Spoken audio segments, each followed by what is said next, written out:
So you've heard about musical intervals, but you don't know what they are or not sure why they're useful when learning the guitar? Well, you're in the right place, because you're about to find out why learning the intervals makes it much easier to play complex chords, which is crucial when accompanying or improvising, reading or writing down chord symbols. Now grab your guitar and let's get to it.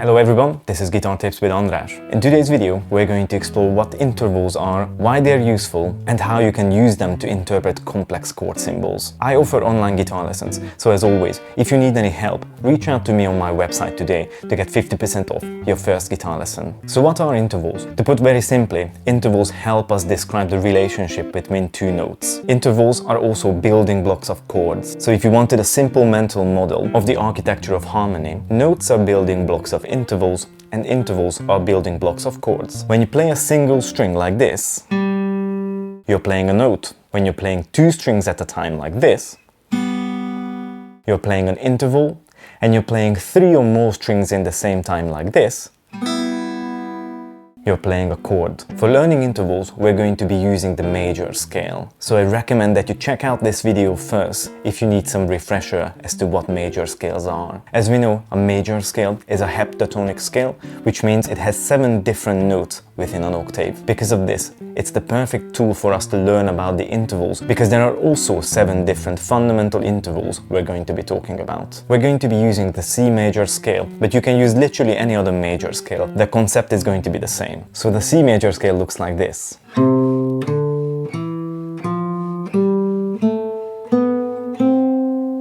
So now let's go through how each of these notes are related to the starting note of the scale. The first interval we can observe within the C major scale is between the first note and the first note. This is called a unison or a prime interval. The next interval is between the first note and the second. This is called a second interval. The next interval is between the first note and the third note of the scale. This is called a third interval, and so on. This is a fourth interval. This is a fifth interval. This is a sixth interval. This is a seventh interval. And this is an octave. Octave simply means an eighth interval. So what happens if I want to describe the relationship between the C note and the D flat, which is not part of the C major scale? This interval is also called a second interval, but it's obviously different from the previously learned second interval that was between C and D. To address this difference, we call this interval a minor second interval, and we call the interval that occurs between C and D a major second interval. The same way, the interval between C and E flat is a minor third interval, and the interval between C and D is actually a major third interval. Now what is the interval between C and F? Is that a minor fourth? Will this make this interval a major fourth, this a minor fifth, major fifth, minor sixth, major sixth, minor seventh, and this a major seventh? But we've already learned that this is an octave, so there's something going on here. You can see that the major and minor terminology cannot be used to describe all the intervals. To address this issue, we're going to name the fourth and fifth intervals as perfect. By doing so, starting from the sixth interval, we can go back to the minor and major terminology again. So the intervals from the fourth on look like this: perfect fourth, perfect fifth, minor sixth, major sixth, minor seventh, major seventh, and perfect octave. So we have a perfect unison, minor second, major second, minor third, major third, perfect fourth, perfect fifth, minor sixth, major sixth, minor seventh, major seventh, and a perfect octave. So 1, 4, 5, 8 are perfect. All the others can be either minor or major. Now you might have realized that I missed an interval. That's the interval that occurs between the perfect fourth and the perfect fifth. That's this. You can either think of this interval as an augmented version of the fourth or a diminished version of the fifth.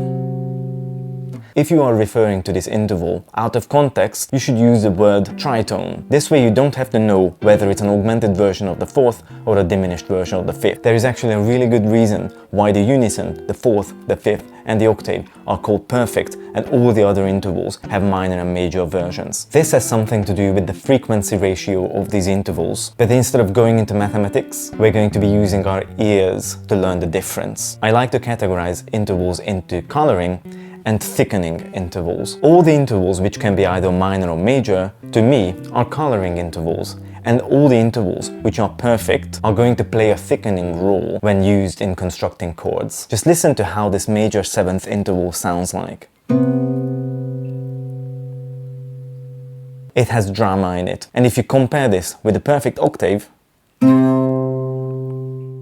you can hear that the octave is so much more stable. There is much less drama going on. When this interval is used while constructing chords, it doesn't add color to them, it just makes them sound more robust and thicker. Let's listen to how the second interval sounds like, in comparison to how the fourth interval sounds like. You can hear that the major second interval had a certain exciting quality to it compared to the fourth, which is only really useful for making the chord sound bigger and more robust. That's an important point to make when learning intervals on the guitar. All of these intervalic shapes that I have been using so far are movable shapes, meaning that if a perfect fourth from the C note looks like this, you can be certain that the perfect fourth built from the D note will also look like this. Just started on the D note. Same way, if this is a major third built from the C note, this, for example, is a major third built on the E note. Recognize how the shapes are the same. Of course, there's an exception. When the intervalic shape uses the B string, it's going to have a slightly different shape compared to how it looks like when it doesn't include the B string. For example, as we mentioned, a major third interval built on this C note looks like this, but the major third built on this C note, which is one octave higher, looks like that. Recognize how it's no longer this shape, but rather this. This is to address the tuning irregularity of the guitar. So the interval between E and A is a perfect fourth, the interval between A and D is a perfect fourth, the interval between D and G is a perfect fourth, but the interval between G and B is a major third. The interval between B and E is again a perfect fourth. So as you can see, there's a tuning irregularity that happens on the guitar. This is going to affect all the movable shapes that you play on the guitar. If you don't want to worry about that, just make sure that your movable shapes do not include the B string. I recommend that you go through all the intervals, practice them, and observe how they look like in your hand, and also how they feel when you listen to them. You might realize that some of these intervals are similar to one another. For example, the major seventh interval has a very similar energy to the minor second interval.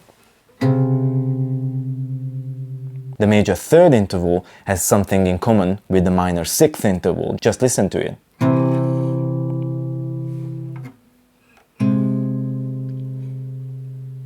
The perfect fourth interval has something in common with the perfect fifth interval.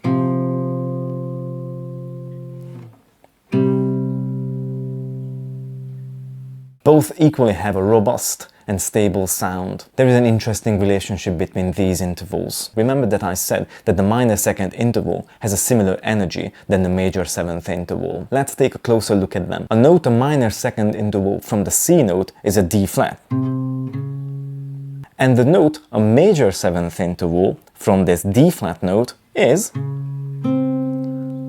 another C. Let's look at how the major third and the minor sixth relate to one another. So the note a major third away from the C note is an E,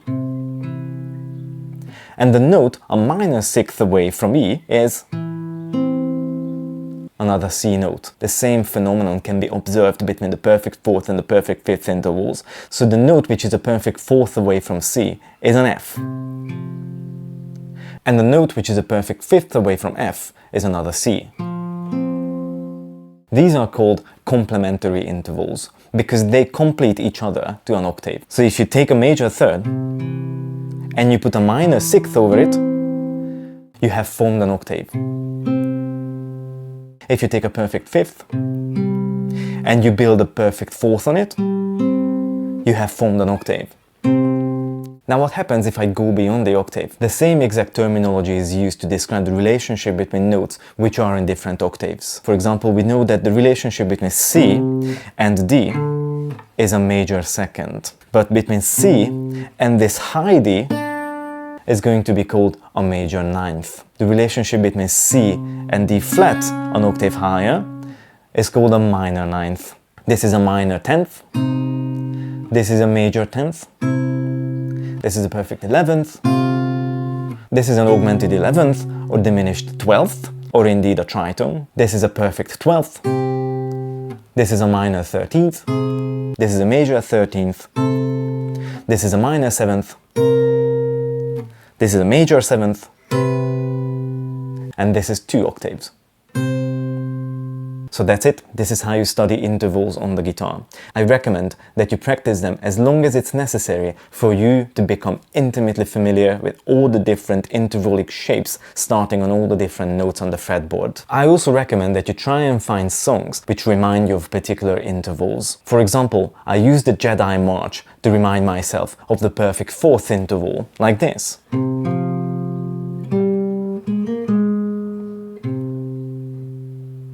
I use the main theme from the classic Star Wars movies to remind myself of the perfect 5th interval, like this.